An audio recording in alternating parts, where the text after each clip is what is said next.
Yeah, I'm just inviting Aniruddha, or Abhinaya, you can also send me an invitation. Invite. Am I? Yeah, Bala Institute has joined. Accept. Yeah.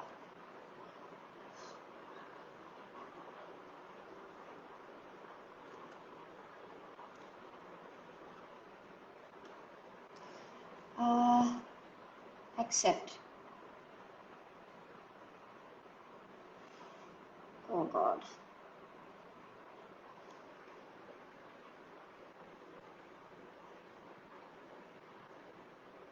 I'm just sending another invitation, Abhinaya. Bala Institute. It says Bala Institute unable to join.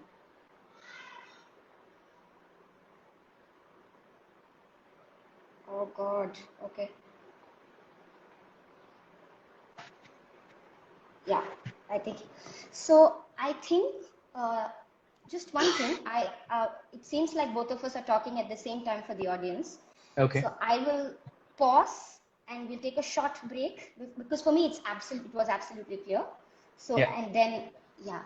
So hi everybody, thanks for your patience. We were just having Aniruddha talk about first Balama's legacy and what it means to celebrate Balama for him, and now and later about his mother, because he has learned from and watched his mother perform very closely, and that is what Balama's legacy means to him. And the next question that I asked him was on his training with and his own work and about how he creates and how he retains the integrity of the art. Yes, am I clear, Srinivas? Mahalakshmi, am I fast? Srinivas, I see you ask something. Okay. So I just wanted to go for the next question here. Can you tell us about the Bala Bani, the pedagogy, and how you train students? What has changed? What has remained? Yeah. So I hope that we're in sync now for most people. Okay. Yeah, let's hope so. So the Bala Bani consists of Nritta and Abhinaya, right? It's as any concept of conventional Bharatanatyam as any other style, but the rigor that goes towards both the technical training in the dance and particularly the musical training is of an utmost challenge. And this does not make this, I mean, the musical aspect might be really unique, but the rigor that goes into training can be in any style. It can be the rigor that you put into Kalakshetra style, into Pantanallur style. So, but that's a general precept with this style that you need to be putting in at least 5 to 6 years to get your adavus straight. Basically, you have to put in at least 3 to 4 hours every day, at least six days a week. Yeah. And it there is no exception to that rule. It doesn't matter whether you're talented, or it doesn't matter if you are somehow naturally inclined or you're from a lineage. The art really does not make that exception. Yeah. So that rigorous understanding of how the body works is first essential. Then you move on to learning the music, because you need to get that musicality within the system. This does not mean that there needs to be music running all the time, right? If you're learning your adavus, that doesn't mean there has to be music. You have to have a certain musicality within oneself and to be able to tap into that. So if my hand has to go in a particular way, there has to be a certain musicality and connect to it. Right? And it's that understanding of the connect from how the body moves from one movement to the next is the Balasaraswati style. If I So does take this a line mean, of, yeah. if I may interrupt, does this mean the music is taught parallelly? Music is Yes, taught, okay, yes, ideally, okay. the music should be taught parallelly. But as I was trying to say, it's the link between movements is the Balasaraswati style. If I can do one hand in the Varnam with just one mudra, right, and try to communicate a particular idea, I think that's where the Balasaraswati style, it's resoundingly simple. And But that is the challenge. yes, that is the challenge, because it takes the dancer to his or her bare minimum. So you can't hide behind anything. I can't hide behind a certain glamour or the way I might do it. If for hey, hey, if I don't pick up my foot for the internal foot, I can't hide myself. It has to be lifted. So there's no external frills to be able to hide behind anything. And that's the challenge with the style, and that's where the art can just push you off the edge and make sure that you fall right into the depths. But have you had to adapt to today's times in terms of pedagogy, in terms of teaching?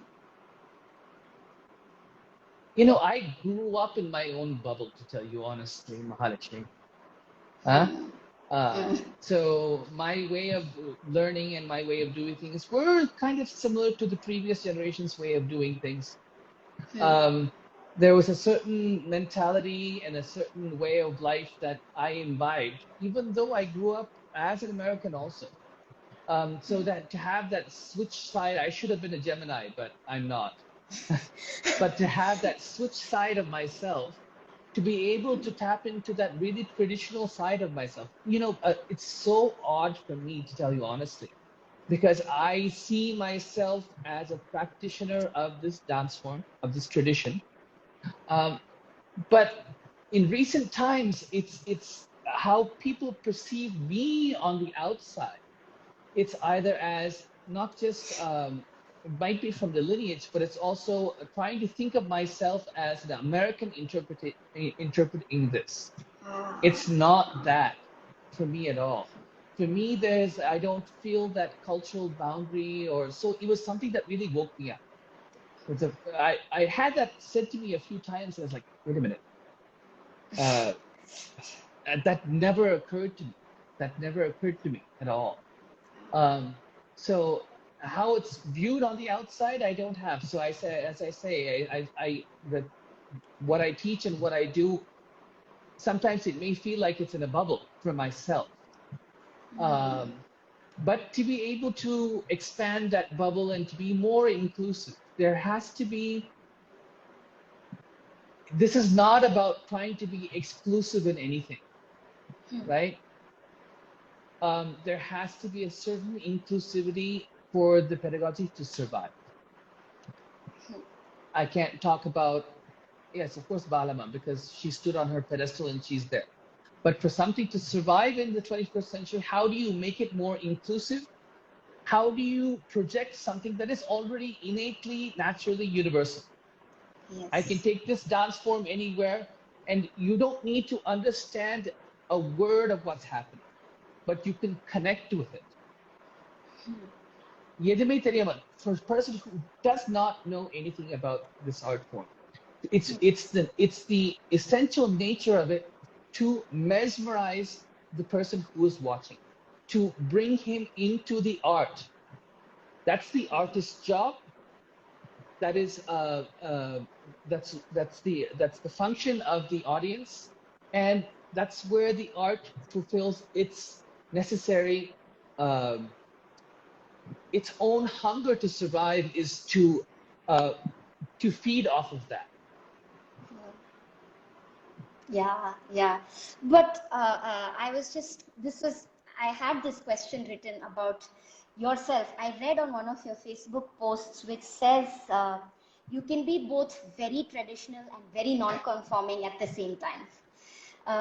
So how does that dichotomy play into your artistic process? Uh, For me, I'm very clear about where I come from artistically.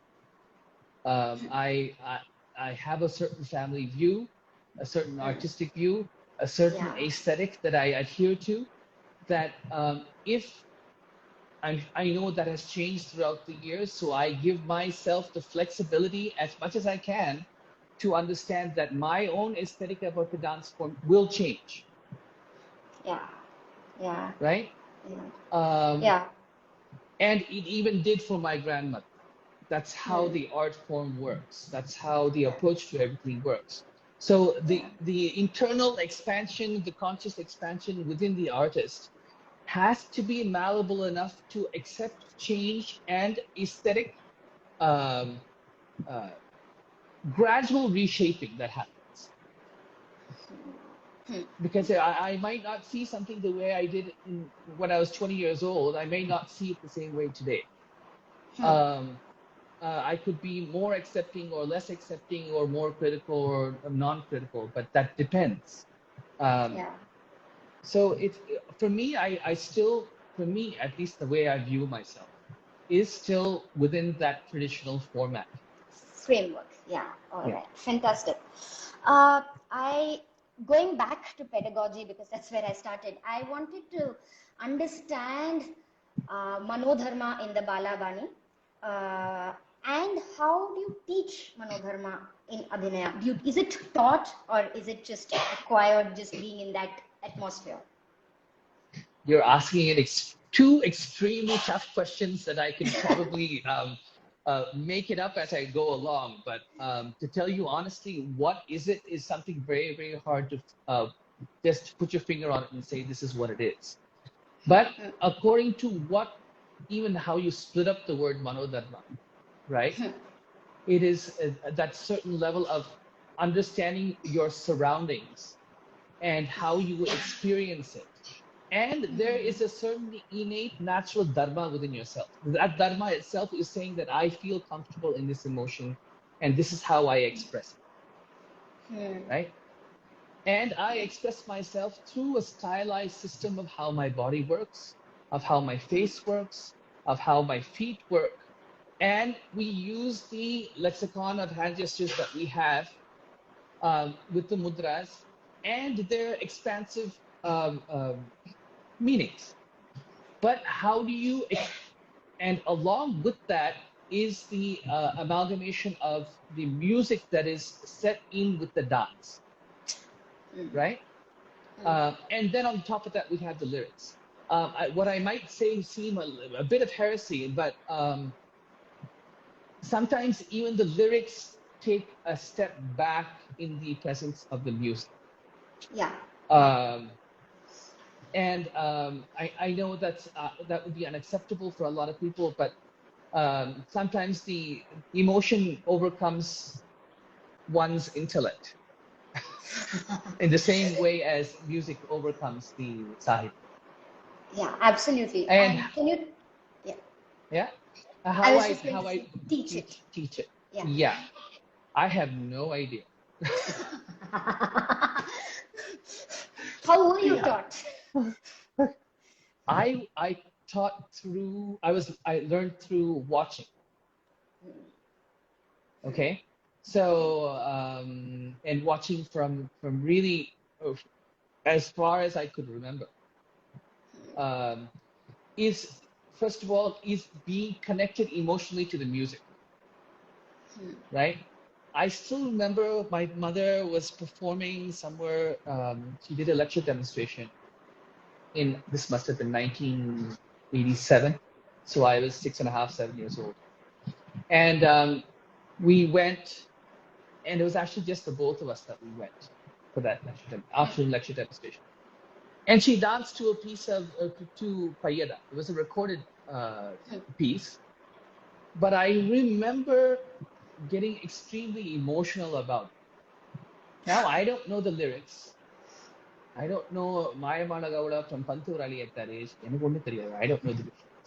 Yeah. But I felt that emotional connect with that piece, that sort of that ringing of the heart within oneself, and really feeling something. So Mano Dharma starts from there, from being honest to one's emotions and one's feelings, but to also understand that it's not an over expressiveness or uncontrollable expression of emotions. It is within that objectivity of experiencing rasa. Is for me to say, I don't, when you're dancing a padam, I don't know how many people can actually say that they're experiencing love or separation or jealousy. As dancers, are we really experiencing that at that time? What are we experiencing? What is the internal experience there? Is to be completely objective to that experience, and for me consciously to move from one experience to the other. So if you're dancing Daniki Vardam, there has to be a certain consciousness about emotion and how you're expressing it. I need to be able to visualize myself on the outside and know how I look.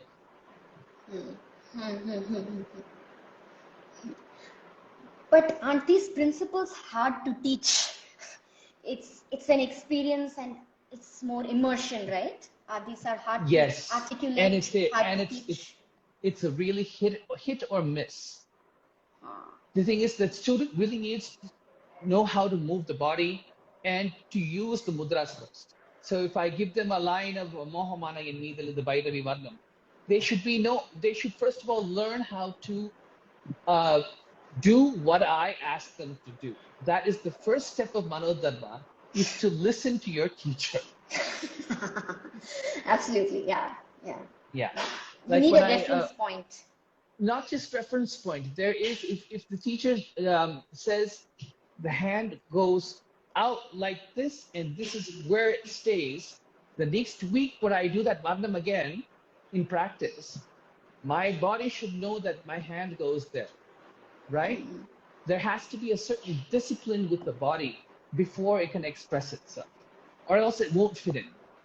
It is the pinnacle of discipline for one to assume that Manodharma is this free-flowing, you express what you want to express kind of situation. No, the foundation for Manodharma is discipline. Discipline. Wow. Okay. And that discipline, yes. So when a student learns, it is not about the Manodharma. It is to be able to do what you are asked to do. If you can control that and you can do that, that is your first step in expressing yourself in the dance. Because as I said just before that, it is a stylized way of doing something. You have to understand that first before you move on to doing something by yourself. Yeah. Okay, I have one last question and I'll open it out to the audience. Please keep typing in your questions. I wanted to ask you, what is your vision for Bala Institute and the legacy of Balamma?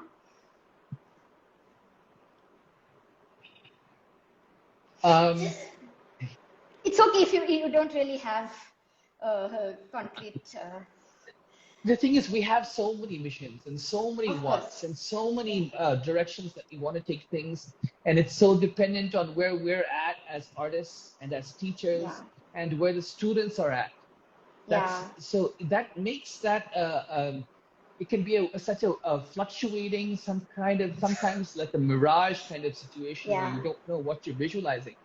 But it's definitely for this particular Bani to have, for people to understand that it does have its own niche still. Yes. We're not looking to be able to look at this style through a black and white filter or a sepia. We want to look at it through a certain antiquity and want to make it old or somehow have the nostalgia with it. That's not what this is about. This is to be taking a tradition that is essentially needs to be celebrated by everybody. It's alive and breathing. It's there. Exactly. For me as an artist and also a teacher sometimes, the great frustration for me is how even the nostalgia of a tradition and the need to be putting it back on the shelf so it looks old. That's not what tradition is about. The tradition Yes. is to move forward. Yeah. I don't do things necessarily like my grandmother. I don't dance like my grandmother. I don't dance like my mother, but I'm not supposed to. Absolutely. Yeah. Yeah. Yeah, Yeah. yeah. It's That's to be able to understand that and to make sure that there is a community of well-heeled dancers who have learned this style, who can take this further in the next many generations. We can't let it dwindle like, I'm telling you honestly, dwindle like it has dwindled in the last 40 years. That's not what we want. That's not what I'm perceiving. Does this mean some sort of outreach and education? Does this require also educating uh, today, the audience of today, the dancers of today? Because Uh, how do you? this is a constant education. Okay. And even this, what we're doing is really preliminary education. But um, I, the opportunities to sit there and talk about the dance, the technical side of it. This is how we do things. This is why we do things. This is the aesthetic logic behind it. Those opportunities are very hard to come by. And definitely the pandemic has put as we could not sustain that during the pandemic, because how much do you talk about something like dance through digital media? And we're talking about a dance form that the dancer does not get ready like this. We need time to warm up. There's a certain mental warm up. And what needs to be done is that people need to sit back. For me, to tell you honestly, I think there's a certain generation that has, within the last two generations, where we have been fed experience. Today we want to sit back on our phone, and you want to just be this kind of passive experiencer about something. Yeah. No, there is a meeting halfway between the person, the spectator, and the dancer. Yeah. And that only comes with live performance. Absolutely. Yeah. And it's going to be a challenge, and it's going to be a challenge for people who are seeing this style, because it doesn't conform to any ideals about what the mainstream aesthetic is. There are a lot of instances where it goes against that grain. Yeah, it's not. Yeah, which is why No, I mean, this is why I asked you. Do you think that would you want to do some outreach or in terms of education? it's essential. It's essential. Yes. It's essential, and we need to start with the dancers at first, actually. And I think you've been doing that phenomenally through your Instagram page. We absolutely love watching your videos. Thank you. The quality in every sense. Without, it's very hard today to kind of capture the essence in a minute or two. I think you're doing a great job, Anna, with the essence of the Bani, your teaching, your students, everything comes through in your videos. And your training, the rigor that you spoke of in the beginning, it comes across so well, and it's so inspiring. And I can speak for so many dancers here today. Yeah. There was one question from Neela. Yes. Okay, yeah. You can finish saying what you had to say. No, I was just going to say that the students need to begin to understand what they are representing. They're not representing me. They're representing me. They're representing an art form that's like a tsunami that's right behind them, and you will need to be running fast ahead of it for it to not catch up with you. Yeah. Yeah, that's Yeah. yeah. Yeah. There's one question from Neela. She asks Uh-huh. you what goes on in your mind when you step onto the stage. First of all, to make sure that I don't keel over doing Alaripu is the first thing I want to make sure that I do. And I'm telling you, as an artist, when you are performing that margam, the most frightening piece of the entire margam is going to be your Alaripu. Yes, it Because is. that sets the tone for every single thing that follows. If the Alaripu does not go well, you could work on experience, you could work on whatever it is, but to get that, there has to be a certain. I think my father said it once. He was talking about we were talking about MS Party, MS Subbashmi Party, and he was talking about how sometimes when she would perform, that the space would pop, right? And that happens with any great artist. That's the ideal situation, right? It needs to pop. It needs to explode there. And for that to happen, that doesn't resonate every single time as a performer. It's not supposed to. So for me, it's that fear of not being enough. My greatest fear as a performer is to plateau, is to say, can we do this further? Can we push this further? How does that work? Have I reached my own level in my own mind? And that's the greatest fear for me. And that's what goes through the mind before performing. Yeah, I can imagine. Also, the legacy that you're carrying forward has to, yeah. Srinivas asks you, we heard that Balama did Sarabendra Bhopala Kuravanji. Do you plan on doing any such group productions? Why not? Yes, Yeah. we will be doing more group productions, but there's also a certain there are a lot of people doing those group productions. The solo artist is becoming a rarity. You know, even to tell you honestly, when you approach these sabas that are out there, it's one of the things that they tell you is, we prefer to have group productions instead of solo artists because it's much more entertaining. There's so much more going on that people can sit back and watch. Of course, things like the Kuruvanji and certain aspects of it would be great to involve group productions.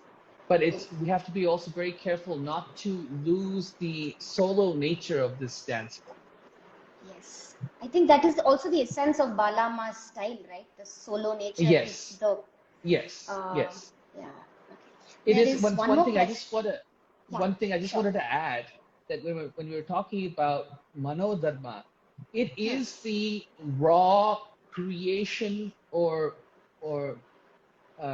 secretion of creativity within the artist at the time. There's a rawness to it, right? And sometimes it's very difficult to handle something that's raw. It's like unprocessed honey, right?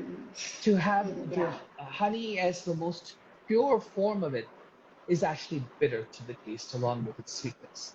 And that's how creativity can be sometimes. You have to develop a taste for it. Absolutely, yeah. And there's one more question. I think we'll start closing down the number of questions because it's already 9:50. Okay. Balama was known for her ability to sing while she danced. However, this is becoming increasingly rare amongst dancers today. Is this something that you were taught, and do you incorporate this in your teaching? First, we need to incorporate yes, that's how I was taught, and that's how I watched it.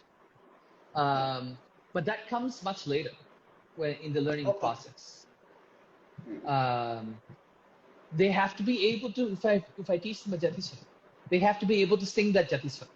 But they shouldn't be singing it while they're dancing. There has to be a certain, they have to memorize it and know where the music is. That's where it starts. We're talking about Balasaraswati at her peak. And that doesn't happen. Uh, That doesn't happen for many artists at that level. I mean, you have to understand that both Balasaraswati and her mother and her grandmother actually paved way for a new genre of music called dance music. The yes. padams and javalis that were sung were different from the padams and javalis that were sung in the concert proscenium, right? It's different from concert music. So if I have a concert musician who sings a padam or even a varnam, a padavarnam, it does not, it will not necessarily weave with the dance. There is a certain type of dance music, a genre that was pretty much put together by Balasaraswati and her mother, and that's why she was brilliant. That's why she reached the top. That's why so many years later I'm guessing and putting it together for you, because she left such an indelible mark on it. And On yes, exactly. Akhila, please give me the liberty to overshoot. I was reminded of something else unique to your style that you'd spoken of in Vak magazine in an article about that the style of Nattuvangam is also different. I think this is of interest to the dancers here. So can you just elaborate on that for us? Just 1 second, if you could give me my talam. Oh, that will be I'll just fantastic. show it to you. Sorry and thank you, Akhila. Yeah. Because this has been ringing in my head ever since I read that, and yeah. So the conventional way is the open close, right? Yeah. We do Yeah. not do the close. Oh, okay. This fade, fade to the fade. It is only using the edge of the syllable, and it comes from the intonation comes from using the various spaces inside of the talam and from the open close. Fade to the fade. Okay. Fade to the fade. Not, I don't even know how to do it with the close. Yeah, I was But just wondering if everybody could understand, because you were talking simultaneously along with doing the talam. Can you just, yeah.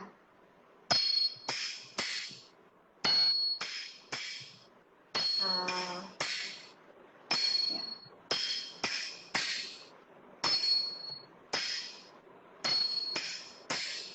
Fantastic. So if I may, one last question, can I Tamil கொஞ்சம் விட்டு விட்டு பிடிப்பீங்களா also the தாளம்?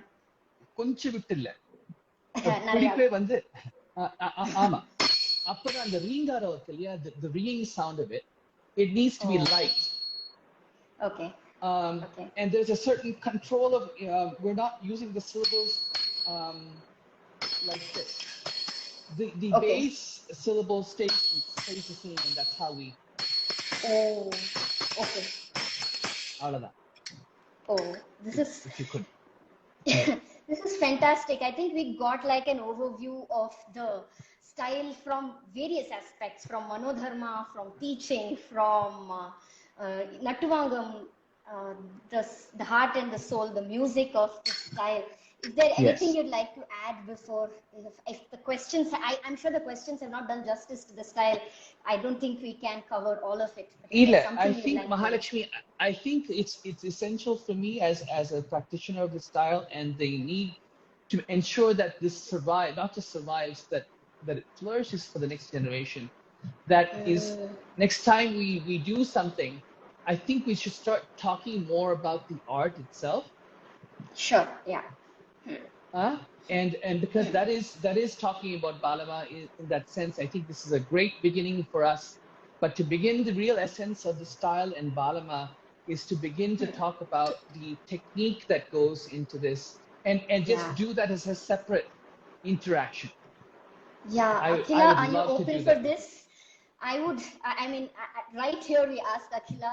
I mean, I'm more than happy to do something like this, because I think to understand I think we need this education, Anna. We don't have it right now, and Yes, it can come yes, only from you. And yes. uh, As much as I know, I'm more than willing to be an open book for yeah, myself and for people who want to know. thank you for Uh, that. yeah. And I really hope this opens up that opportunity for more of Uh, these kind of yes, conversations on the nuance. yes, Like today, you just yes. spontaneously took the talam and you started doing that. That is really good for us. And I Yeah. think we should plan for something longer and in I'm depth I'm on them. I'm really yes, yes, yes. I think a Yes, few sessions would be good, absolutely. interspersed to understand something so in depth. Oh yes, oh yes, Yeah. we should plan. And I'd also like to announce that we will be sharing videos of the Bala Institute on Alap. But I also urge all of you to follow Bala Institute because the videos they produce are phenomenal. I cannot describe them here. It is for you to write after Thank this you, Mahala. conversation to go there and find for yourself about the work that Aniruddha and the students, I must mention the students and their commitment as well that Yes. they're giving you, Anna. So I'd Yes. like to mention They that. better. And of course. So yeah, I really urge all of you to do that. And I think this is a great beginning and a prayer for and our respects for Balama and her style. And to really respect her style means to appreciate the style, but means to appreciate the style through Aniruddha because he is the legacy that we see today. And the tradition is not should not be shelved in the attic. It's there for us. It is Yeah. living, breathing, and we have to see more of It the is there for Balas. your consumption. It is there for you, Yes, it's all there of for you us. who want It's it. for us to Yes. see and Yes. enjoy and Yes. receive. Yeah. Yes. Yeah. So once again, thank you, Anna, for this Yes. opportunity. It's an absolute honor for me, for Alap, for the Bharatanatyam fraternity to Yes. celebrate Balama through you. Yes. So thank Thank you, you Anna. so much, Mahalakshmi, Namaskaram, Anna. for everything. And thank you, Yeah. Akila. See you very, Thank you, very soon, Akila. both of you. Yes. Yeah. I am not able to do namaskaram because I'm holding the phone, but yeah, thank you, Anna. Yeah. Yes. I'll do See you. one-handed Good. namaskar. Yeah. Good night, all of you. Good Thank night. you Good all night. for joining here today. Yes. I enjoyed this Yeah. conversation. Thank you. Yes. See you Yeah. guys soon. Yeah. See you soon. Yeah.